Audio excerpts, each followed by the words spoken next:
اللہ الرحمن الرحیم۔ السلام علیکم عزیز طلبہ، آج ہم نے جو سبق پڑھنا ہے، شہید کی جو موت ہے وہ قوم کی حیات ہے۔ اس سبق کے پہلے مشکل الفاظ کے معنی اور خلاصہ کیا جائے گا۔ تو سب سے پہلے اس سبق کے جو تدریسی مقاصد ہیں وہ سنیں۔ جذبہ حب الوطنی سے آپ کے اندر پیدا کرنا ہے طالب علموں کے اندر، یعنی وطن سے محبت، وطن کا دفاع کرنے کے لیے ہمیں کسی بھی قربانی سے دریغ نہیں کرنا چاہیے، وہ اس سبق میں ہم جان سکیں گے۔ نشان حیدر حاصل کرنے والے ایک شہید کے کارنامے سے آپ واقف ہو سکیں گے۔ نشان حیدر فوج کے اندر سب سے بڑا یہ جو ہے ایک فوجی اعزاز ہے، جو فوج کے اندر بہادری کا کارنامہ سر انجام دیتے ہوئے اپنی وطن کے لیے اپنی جان قربان کر دیں، ان کو یہ اعزاز دیا جاتا ہے۔ سب سے پہلے ہم آتے ہیں اس کے مشکل الفاظ کے معنی کی طرف۔ جارحانہ، آگے بڑھ کر رہنا یا دشمن کے خلاف بھرپور طاقت کے ساتھ حملہ کرنے کا منصوبہ۔ پیش قدمی، آگے بڑھنا۔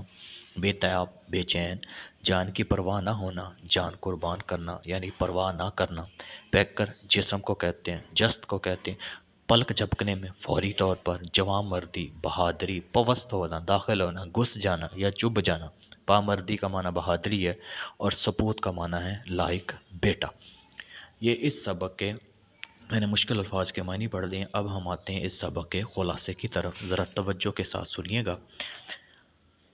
یہ ایک ایسے لڑکے کی کہانی ہے جو بچپن میں اپنے نانا کے تمغے سینے پر سجائے گاؤں میں پھرتا رہتا تھا۔ بڑا ہوا تو شوق سے فوج میں بھرتی ہو گیا، تربیت مکمل ہوئی تو ٹینک ڈرائیور بنا دیا گیا۔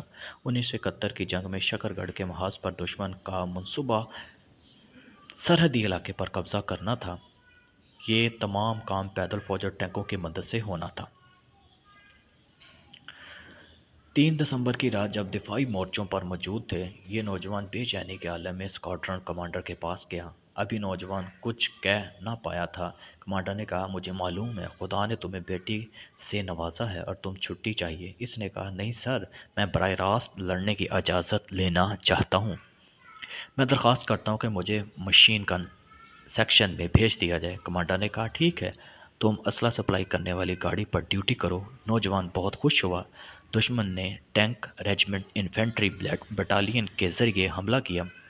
دشمن نے 2 دیہات پر قبضہ کر لیا اور اب دشمن کے حملے کا رخ ریفل ٹروپ کی طرف تھا۔ یہ نوجوان ریفل ٹروپ کو اسلحہ پہنچاتا رہا، ساتھ ہی ساتھ ٹروپ کمانڈر کو پیغام رسانی کا کام بھی دیتا رہا۔ 7 دسمبر کو ہڑخورد اور ہڑ کلاں کے علاقے میں دشمن کے حرکات و سکنات کا جائزہ لینے کے لیے چند نوجوانوں کو بھیجا گیا، اس میں یہ نوجوان بھی شامل تھا۔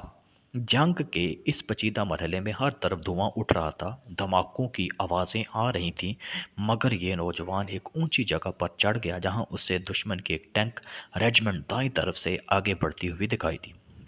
کوئی لمحہ ضائع کیے بغیر نوجوان نے اپنے ٹینکوں کی رہنمائی کرتے ہوئے آگے دوڑتا گیا اور دشمن کے کئی ٹینک تباہ کروا دیے۔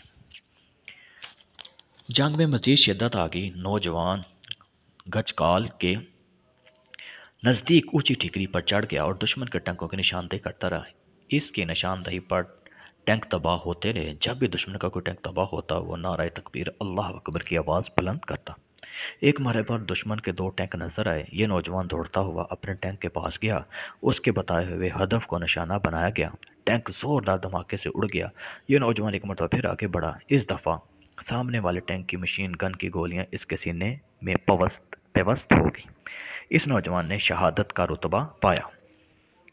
یہ نوجوان راولپنڈی کی تحصیل گجر خان کے گاؤں ڈوڈک پیر بخش کے ایک راجپوت گھرانے میں پیدا ہوا۔ سوار محمد حسین شہید اپنے والدین کے اکلوتے بیٹے تھے۔ ان کی شہادت کی خبر ان کے والد نے فخریہ جذبات کا اظہار کیا۔ شہادت کی خبر پر جنگ کے خاتمے پر صدر پاکستان اگلے مورچوں کا معائنہ کرنے شکر گڑھ کی سرحد پر آئے تو ان کو سوار محمد حسین شہید کے کارنامے سے آگاہ کیا گیا۔ صدر پاکستان نے اس بہادر سپوت کے لیے نشان حیدر کا اعلان کیا۔ یہ بیٹا سبق تھا جس کا میں نے خلاصہ آپ کے سامنے پڑھا ہے، جس میں سوار محمد حسین شہید کے 1971 میں اپنے وطن کے لیے جو ہے قربانی اس کو پیش کیا گیا ہے، اور ساتھ ساتھ ہمیں یہ بھی پیغام دیا ہے کہ اپنے وطن کی پر کوئی آنچ آئے یا دشمن میلی آنکھ سے دیکھے تو اپنی جان کی پرواہ کیے بغیر جو ہے ہمیں اپنے وطن کی حفاظت کرنی چاہیے۔ امید ہے کہ ہم نے جو پڑھا آپ کو سمجھ آ چکی ہوگی، اسے اچھی طرح آپ لوگوں نے ذہن نشین کر لینا ہے۔ اوکے، اللہ حافظ۔